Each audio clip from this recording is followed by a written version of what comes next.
গাজরের হালুয়া ছানা দিয়ে তৈরি করছি। ছানাটা দুধটা গরম করতে গিয়ে দেরি হয়ে গেছিলো, তাই ছানা তৈরি হয়ে গেছে।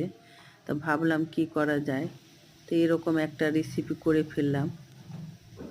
তো ছানাটা প্রথমে আমি ঘিয়ের সঙ্গে গরম মশলা দিয়ে ভেজে নিয়েছি, তারপরে গাজরটা গ্রেট করা গাজরটা দুটো ওটাও ভেজে নিয়েছি। ভাজা হয়ে গেছে, জলটা শুকিয়ে গেছে, তার মধ্যে চিনিটা দিয়ে দিলাম।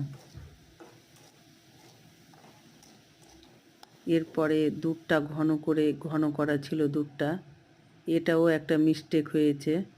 দুধটা গরম করতে যেয়ে ভুলে গেছিলাম, তো দুধটা শুকিয়ে এরকম ঘন হয়ে গেছে।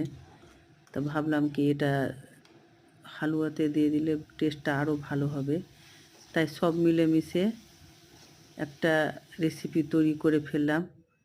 তোমরাও এভাবে তৈরি করে দেখো আমার রেসিপির মতন। আশা করছি তোমাদেরকেও ভালো লাগবে। আমাকে তো খুব ভালো লেগেছে এই ছানা গাজর হালুয়া। ফার্স্ট টাইম করেছি, তোমরাও করে দেখো।